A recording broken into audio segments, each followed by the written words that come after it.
Mabsat, ito pag-usapan natin dito kay Attorney Enzo Recto, mga kakabsat. Okay. Yung maiksi lang muna, maiksi. Target ni Trillanes, pinapatrabaho pala noon ni Digong kay Madriaga si Trillanes. Ay, grabe. Grabe.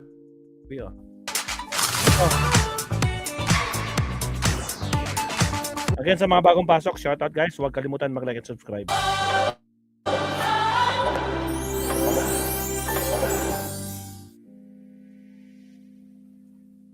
Alright, here we go.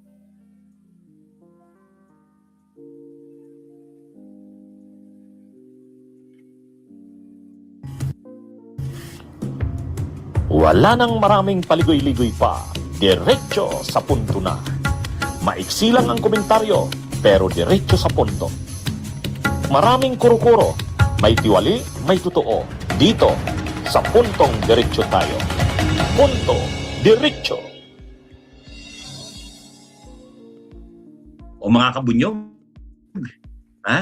grabe ang mga nabubunyag sa sinumpaang salaysay ni Ramil Madriaga.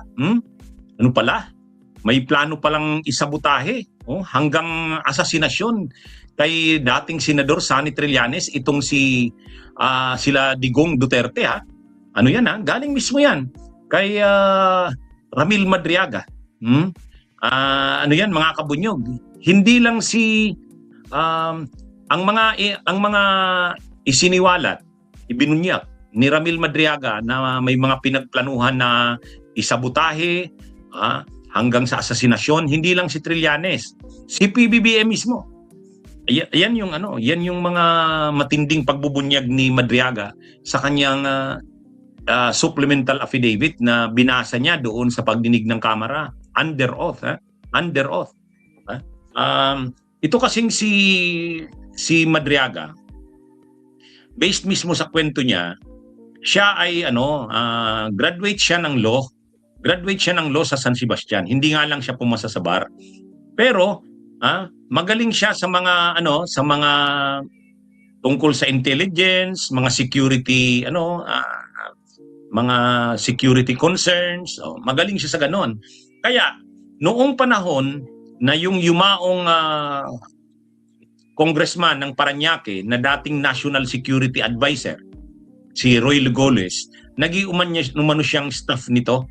Naging isa siya sa mga pinagkakatiwalaan ni Goles. Ngayon, itong si Goles, si dating Congressman Goles, National Security Advisor, isa sa ang kanyang pinagtitiwalaan na asset pagdating sa mga intelligence mga intelligence gathering, mga usapin ng security, itong si Madriaga. Kaya nung si Roy Lugoles sumuporta kay Digong noon sa pagtakbo nito sa pagkapangulo noong 2016, nang sumuporta itong si Goles, pinakilala ni Goles kay Digong, kay FPRRD, itong si Madriaga. Kaya kumbaga na-establish yung tiwala ni Digong dito kay Madriaga dahil kay Goles. Kahit na nung namatay na si Goles, nandyan pa rin siya kay Digong.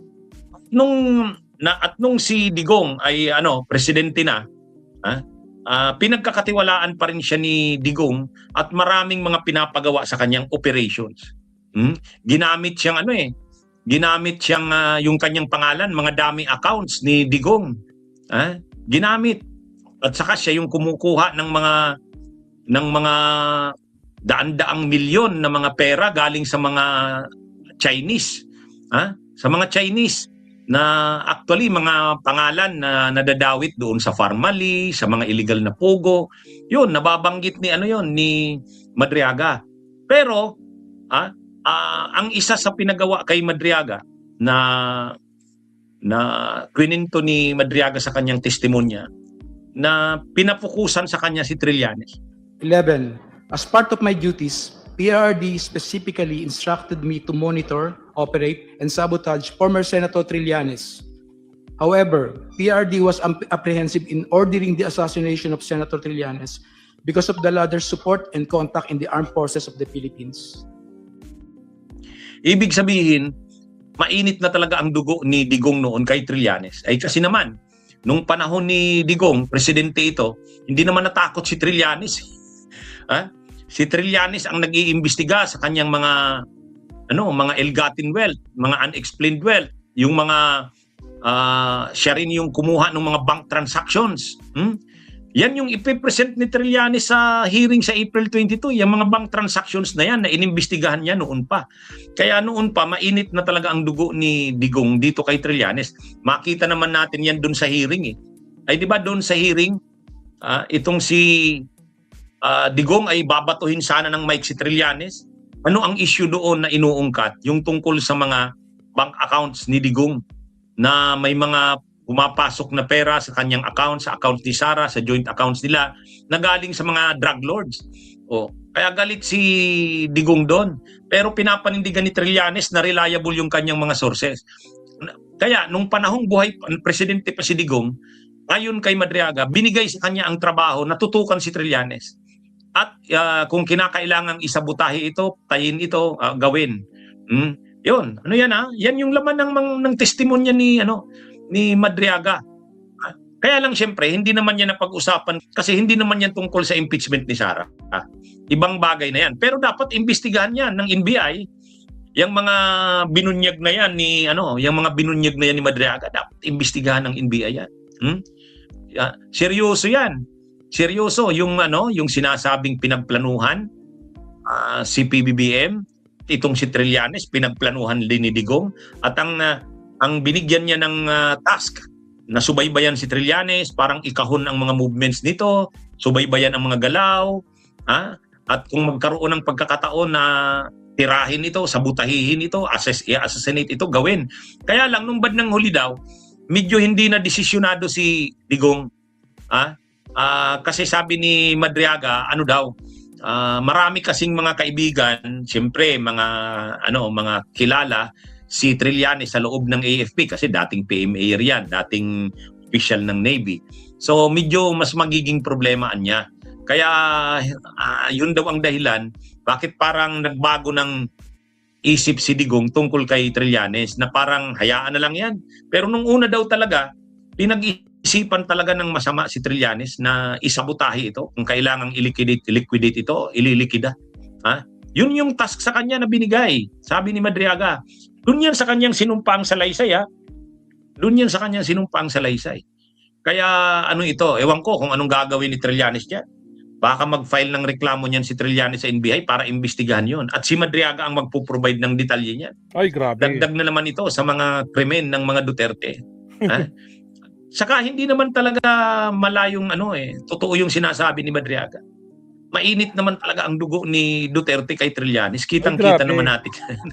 Actually, nung presidente pa si Duterte, gusto niyang ibalik sa kulungan si Trillanes. Diba? Pinapabawi sana yung amnesty, kaya lang walang basihan para bawiin. Tapos yun naman, pinaplano sana palang i-liquidate, birahin, isabotahe, i-assassinate kung ano man ang pwedeng gawin kay Trillanes. At ito ngang si Madriaga ang binigyan ng toka o task. Pero nagbago daw ng isip ng kinalaunan si Digong. Sabi ni Madriaga. Pero yun, dapat imbestigahan yan, mga kabunyog. Seryoso yung mga binunyag na yan ni Madriaga. Sa tingin ko, may plano yan si Trillanes na magreklamo tungkol yan. Kasi ayan na, may testigo na. Dapat ilabas na ni Madriaga yung mga taong involved din sa ganyan, sa operation na yan kay Trillanes. Kasi syempre, hindi lang naman siya yan. Hindi siya lang yan. Mayroon pa yung ibang mga na-involved dyan. Kaya abangan natin yan, mga kabunyog. Alright. Bunyog! Attorney. Kaya grabe yung pangaplano na talaga na mga garapata, Diyos ko Lord. Lantaran na talaga. Mag-isang topic pa tayo kay Attorney Mabsat. Wait lang. Ito.